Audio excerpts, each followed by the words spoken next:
Pride and Prejudice by Jane Austen. Chapter 56. One morning, about a week after Bingley's engagement with Jane had been formed, as he and the females of the family were sitting together in the dining-room, their attention was suddenly drawn to the window by the sound of a carriage, and they perceived a chaise and four driving up the lawn. It was too early in the morning for visitors, and besides, the equipage did not answer to that of any of their neighbours. The horses were post, and neither the carriage nor the livery of the servant who preceded it were familiar to them. As it was certain, however, that somebody was coming, Bingley instantly prevailed on Miss Bennet to avoid the confinement of such an intrusion, and walk away with him into the shrubbery. They both set off, and the conjectures of the remaining three continued, though with little satisfaction, till the door was thrown open and their visitor entered. It was Lady Catherine de Bourgh. They were, of course, all intending to be surprised, but their astonishment was beyond their expectation, and on the part of Mrs. Bennet and Kitty, though she was perfectly unknown to them, even inferior to what Elizabeth felt. She entered the room with an air more than usually ungracious, made no other reply to Elizabeth's salutation than a slight inclination of the head, and sat down without saying a word. Elizabeth had mentioned her name to her mother on her ladyship's entrance, though no request of introduction had been made. Mrs. Bennet, all amazement, though flattered by having a guest of such high importance, received her with the utmost politeness. After sitting for a moment in silence, she said very stiffly to Elizabeth, "I hope you are well, Miss Bennet. That lady, I suppose, is your mother?" Elizabeth replied very concisely that she was. "And that, I suppose, is one of your sisters?" "Yes, madam," said Mrs. Bennet, delighted to speak to Lady Catherine. "She is my youngest girl but one. My youngest of all is lately married, and my eldest is somewhere about the grounds, walking with a young man who, I believe, will soon become a part of the family." "You have a very small park here," returned Lady Catherine after a short silence. "It is nothing in comparison of Rosings, my lady, I dare say, but I assure you it is much larger than Sir William Lucas's." "This must be a most inconvenient sitting-room for the evening in summer. The windows are full west." Mrs. Bennet assured her that they never sat there after dinner, and then added, "May I take the liberty of asking your ladyship whether you left Mr. and Mrs. Collins well?" "Yes, very well. I saw them the night before last." Elizabeth now expected that she would produce a letter for her from Charlotte, as it seemed the only probable motive for her calling. But no letter appeared, and she was completely puzzled. Mrs. Bennet with great civility begged her ladyship to take some refreshment, but Lady Catherine very resolutely, and not very politely, declined eating anything, and then rising up said to Elizabeth, "Miss Bennet, there seemed to be a prettyish kind of a little wilderness on one side of your lawn. I should be glad to take a turn in it, if you will favour me with your company." "Go, my dear," cried her mother, "and show her ladyship about the various walks. I think she will be pleased with the hermitage." Elizabeth obeyed, and running into her own room for her parasol, attended her noble guest downstairs. As they passed through the hall, Lady Catherine opened the doors into the dining-parlour and drawing-room, and pronouncing them after a short survey to be decent-looking rooms, walked on. Her carriage remained at the door, and Elizabeth saw that her waiting-woman was in it. They proceeded in silence along the gravel walk that led to the copse. Elizabeth was determined to make no effort for conversation with a woman who was now more than usually insolent and disagreeable. "How could I ever think her like her nephew?" said she, as she looked in her face. As soon as they entered the copse, Lady Catherine began in the following manner. "You can be at no loss, Miss Bennet, to understand the reason of my journey hither. Your own heart, your own conscience must tell you why I come." Elizabeth looked with unaffected astonishment. "Indeed, you are mistaken, madam. I have not been at all able to account for the honour of seeing you here." "Miss Bennet," replied her ladyship in an angry tone, "you ought to know that I am not to be trifled with. But however insincere you may choose to be, you shall not find me so. My character has ever been celebrated for its sincerity and frankness, and in a cause of such moment as this I shall certainly not depart from it. A report of a most alarming nature reached me 2 days ago.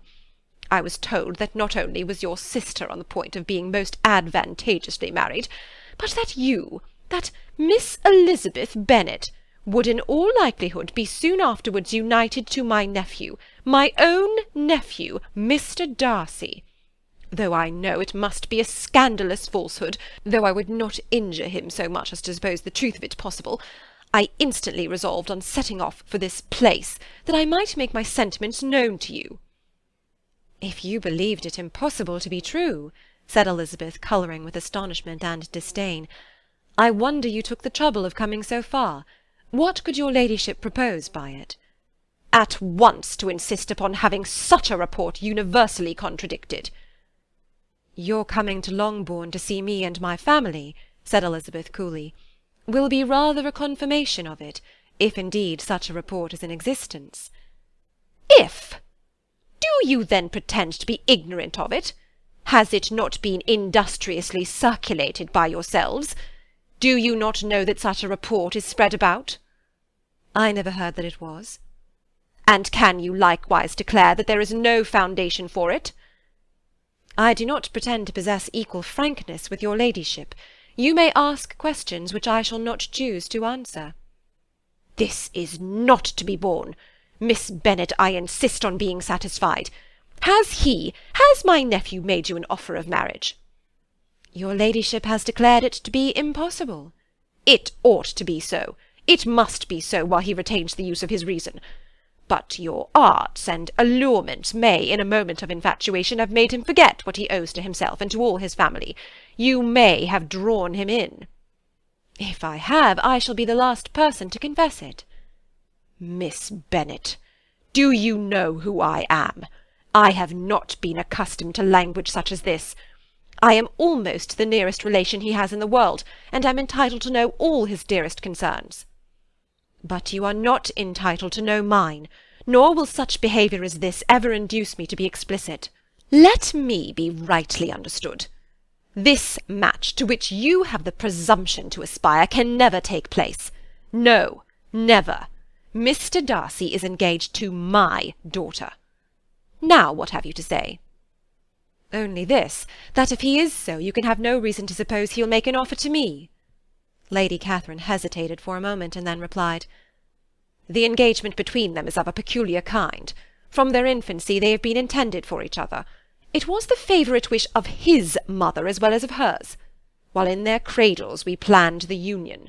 And now, at the moment when the wishes of both sisters would be accomplished in their marriage, to be prevented by a young woman of inferior birth, of no importance in the world, and wholly unallied to the family.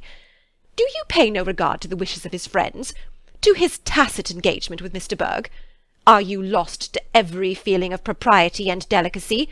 Have you not heard me say that from his earliest hours he was destined for his cousin? Yes, and I had heard it before. But what is that to me? If there is no other objection to my marrying your nephew, I shall certainly not be kept from it by knowing that his mother and aunt wished him to marry Mr. Berg. You both did as much as you could in planning the marriage. Its completion depended on others. If Mr. Darcy is neither by honour nor inclination confined to his cousin, why is he not to make another choice? And if I am that choice, why may I not accept him?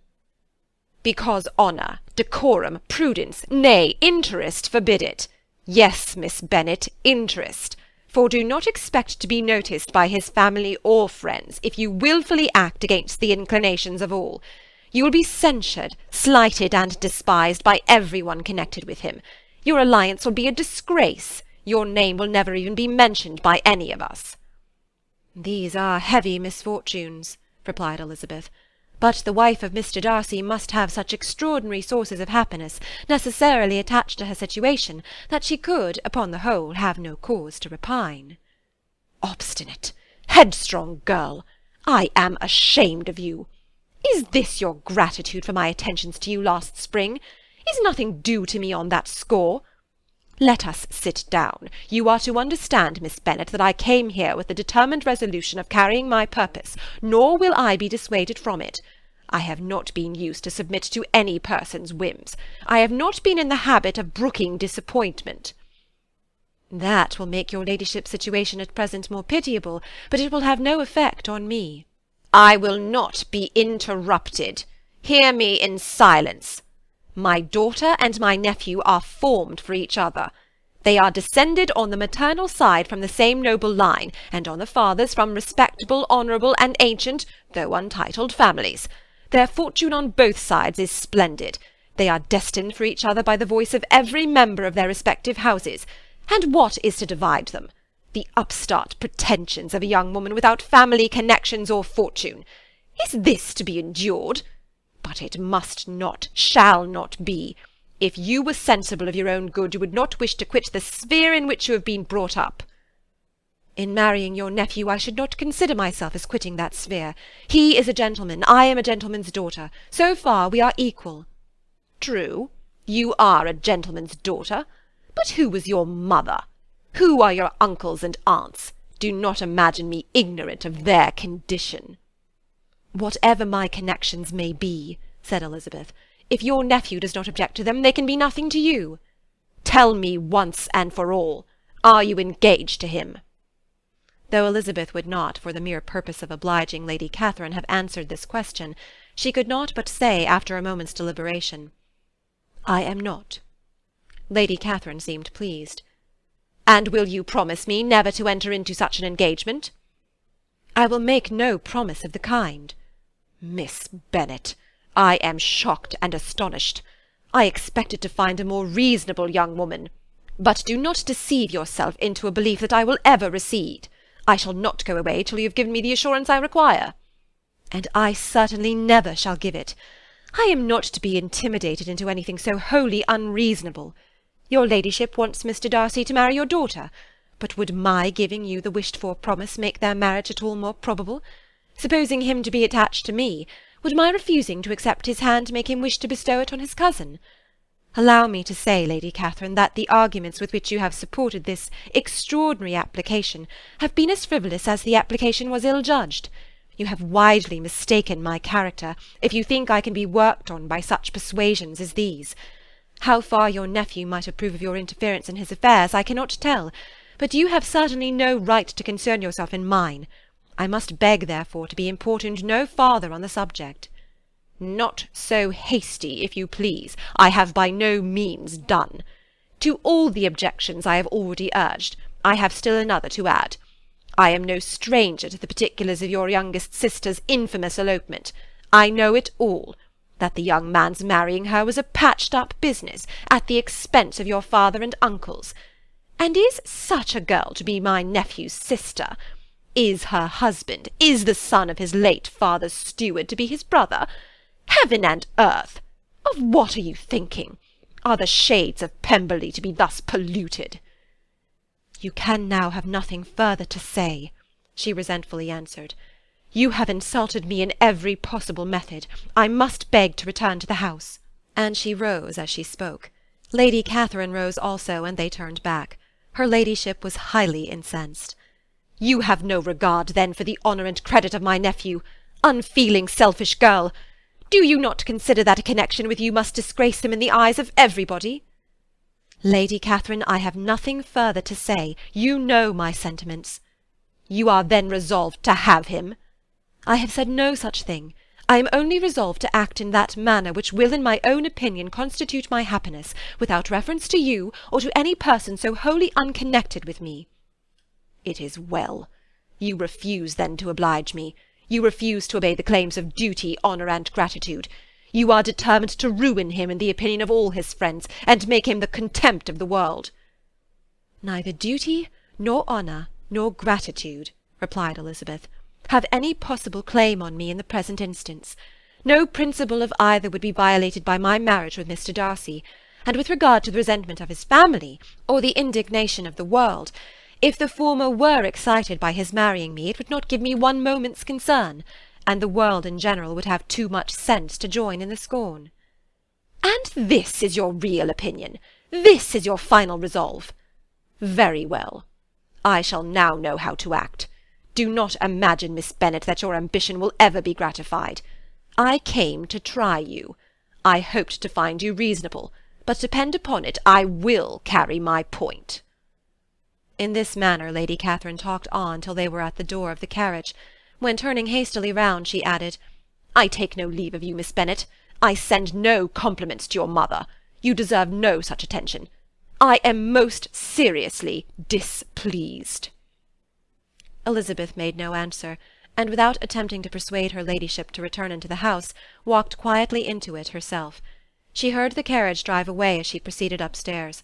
Her mother impatiently met her at the door of the dressing-room, to ask why Lady Catherine would not come in again and rest herself. "She did not choose it," said her daughter. "She would go." "She is a very fine-looking woman, and her calling here was prodigiously civil, for she only came, I suppose, to tell us the Collinses were well. She is on her road somewhere, I dare say, and so, passing through Meryton, thought she might as well call on you. I suppose she had nothing particular to say to you, Lizzie?" Elizabeth was forced to give in to a little falsehood here, for to acknowledge the substance of their conversation was impossible. End of chapter 56.